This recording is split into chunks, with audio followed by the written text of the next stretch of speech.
Buenas tardes, queridos hermanos. En esta tarde vamos a estudiar el tema Set y Enoc, continuando el libro de estudio Historia de la Redención de Ellen White. Antes vamos a comenzar pidiendo la bendición divina, como siempre hay que hacerlo. Querido Padre Celestial, dirígenos, Señor, el estudio de esta tarde, que tu Santo Espíritu pueda ilumine nuestra mente y nuestros corazones para poder aprender una lección más de la historia sagrada. Estos favores te los solicitamos en el nombre de Jesús nuestro Salvador. Amén. Muy bien. Ahí pueden ver ustedes la figura simbólica e ilustrativa de Set, ¿no? Set, que fue el hijo de Adán y Eva, el que reemplazó a Abel después que Caín lo asesinara. Y al lado derecho vemos al fiel patriarca Enoc, séptimo descendiente de Adán. Muy bien, este capítulo está basado en los textos de Génesis y el libro de Judá, lo cual vamos a leer a continuación. Vamos a leer, pasaje de Génesis capítulo 4, versículos 25 y 26, dice: Y conoció de nuevo Adán a su mujer, la cual dio a luz un hijo, y llamó su nombre Set, porque ella dijo, ¿no? Me ha sustituido otro hijo en lugar de Abel, a quien mató Caín. Porque Dios me ha sustituido otro hijo en lugar de Abel, a quien mató Caín.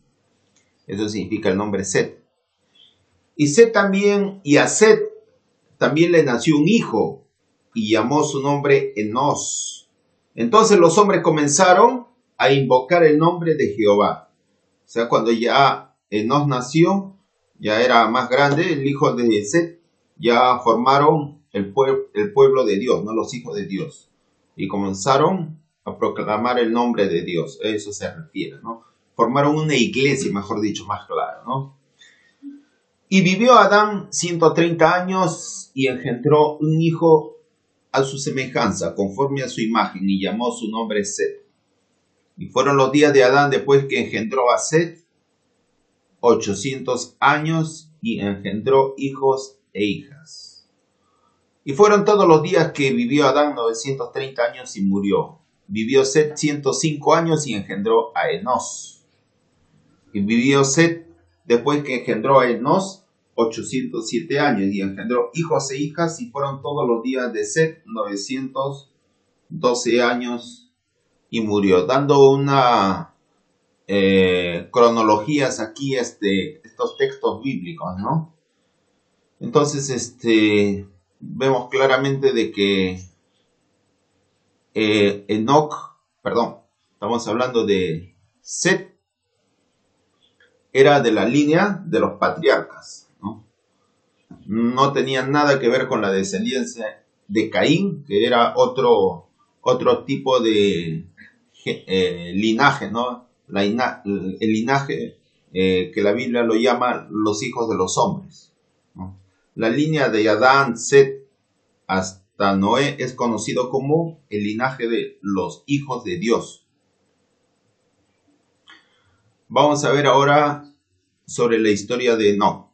Versículo 19. Y vivió Yared después que engendró a Enoc. Jared fue padre de Enoc.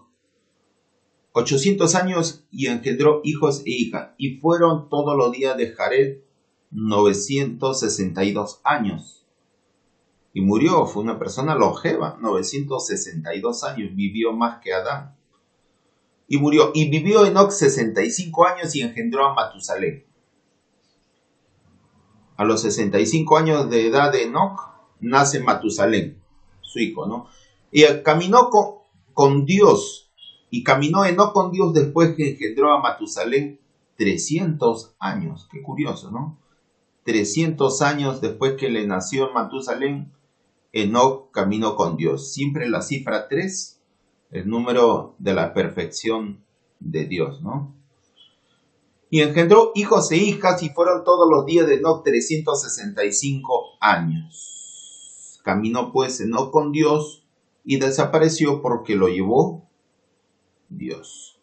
Enoc no llegó a morir, sino que Dios lo trasladó de la tierra al cielo, a la nueva Jerusalén. A ver, ¿qué dijo el profeta Judas referente a Enoc? De esto también profetizó Enoc, séptimo desde Adán. O sea, era de la descendencia, era la séptima generación. ¿Qué dijo Enoc? ¿Qué profetizó Enoc? He aquí vino el Señor con sus santas decenas de millares. Qué curioso, ¿no? De la séptima generación, como decir que él vio la segunda venida de Cristo. Vino el Señor con sus santas decenas de millares. Si es séptima descendencia, séptima generación, eso nos indica que la visión que tuvo del Señor, que vino con su santa decena de millares para hacer juicio contra todos y dejar convicto a todos los impíos de todas sus obras impías que han hecho impíamente y de todas las cosas duras que los pecadores impíos han hablado contra de él. Entonces, eso nos indica que Cristo va a venir al inicio del séptimo milenio. Todas las cosas maravillosas que el Señor nos enseña en su palabra. Ahora vamos a entrar a la lectura del libro de la historia de la redención, que describe sobre los dos patriarcas, sobre Set y Enoc.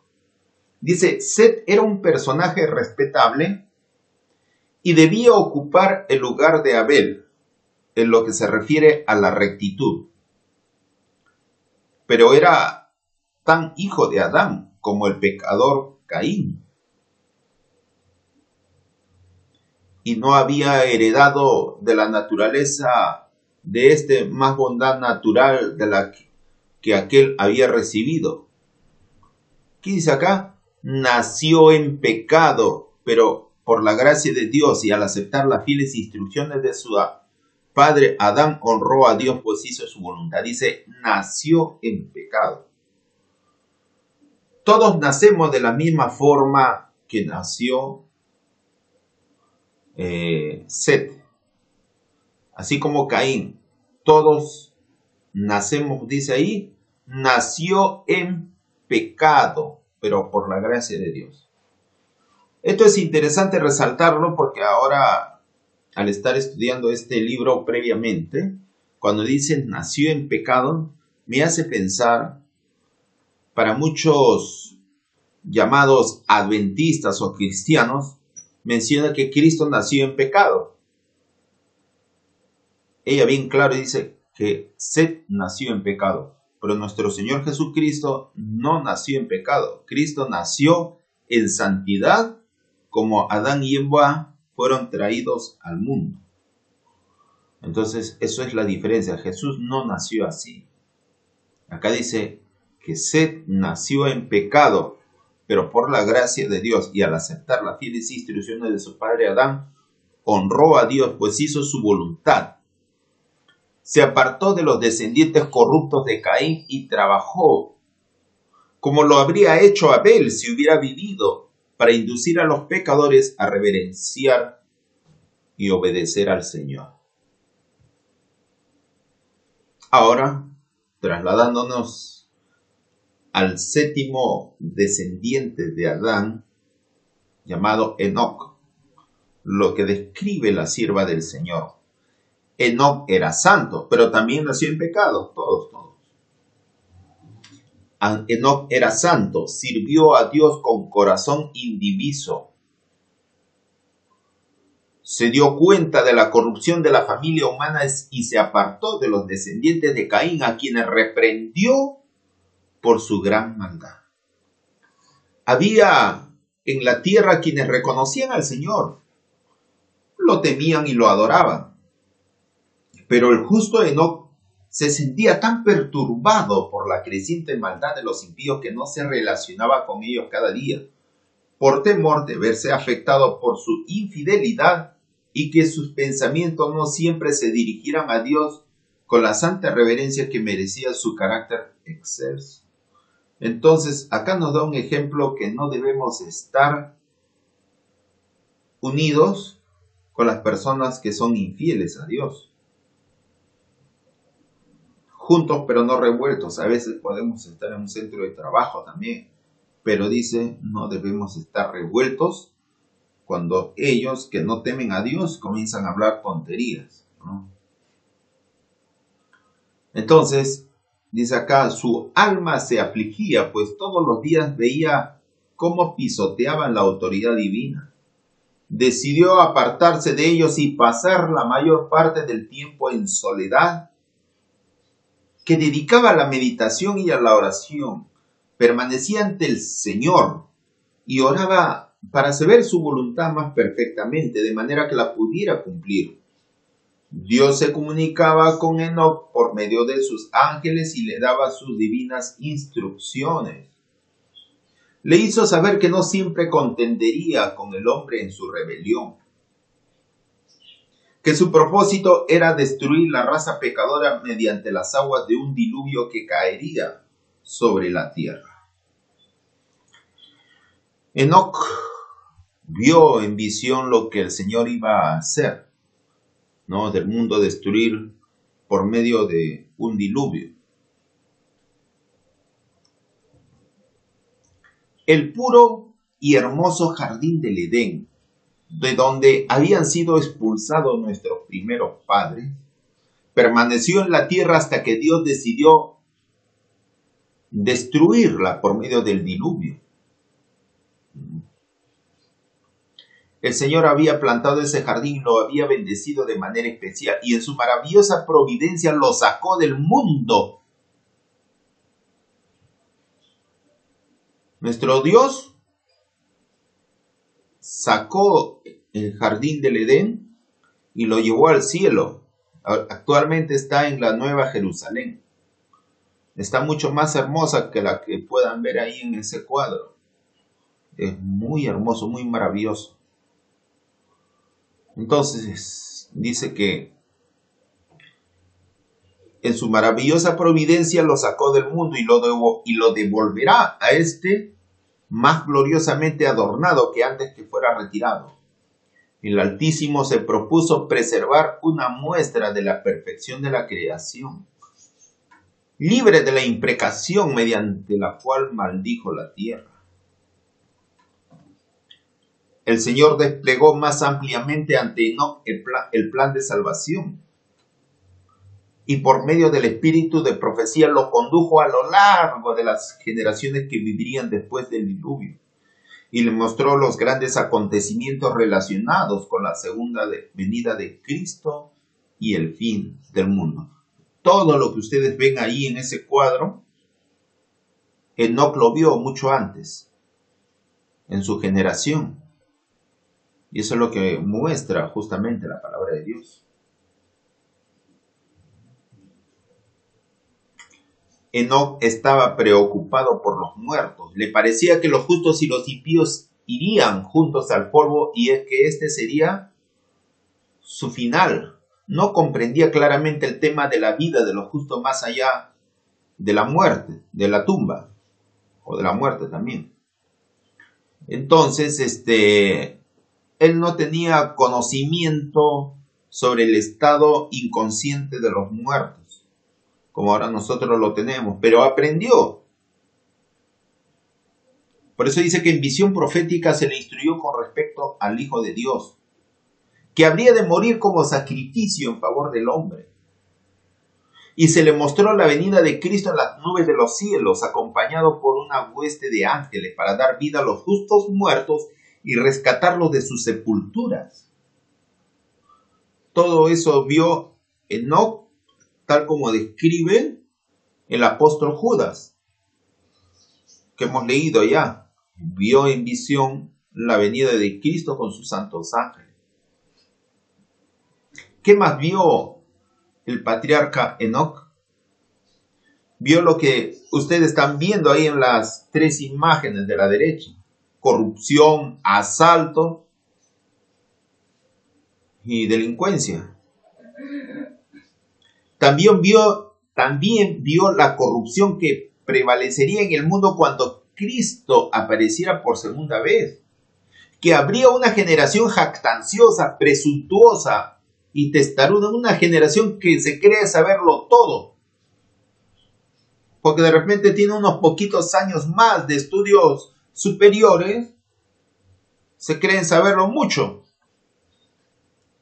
Y eso vio Enoc, una generación jactanciosa, presuntuosa y testaruda, en abierta rebelión contra la ley de Jehová, para negar al único Dios soberano y a nuestro Señor Jesucristo, pisotear su sangre y despreciar su expiación. Vio la gente tragándose esa filosofía de tendencia humanista, ateísta, evolucionista. Todas esas cosas vio Enoc en la última generación que precedía a la segunda venida de Cristo. Todas esas cosas vio.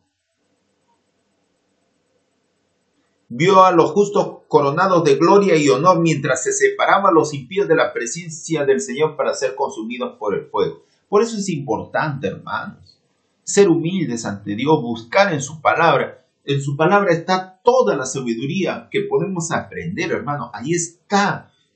Su conocimiento santo nos ayuda, nos transforma, nos llena totalmente de alegría y gozo en nuestros corazones, que no necesitamos ir a recurrir a libros o a películas de teorías basuras que contaminan nuestra mente y nos aparta de Dios, a esas teorías humanistas, a todas esas cosas que contaminan y te llenan de egocentrismo, para pisotear la verdad de Dios, hermano. Y hay mucha gente que se avergüenza de decir de que es cristiano, que cree en Dios. ¿Tienen vergüenza? ¿Vergüenza de qué? Vergüenza deberían sentirse a sí mismos, que son pecadores, sucios de corazón, en vez de sentir vergüenza por el creador de todas las cosas. Pero ¿dónde está la mente tan apocada, hermanos? Y esa es la clase de generación que vio Enoc mientras vivía aquí en la tierra.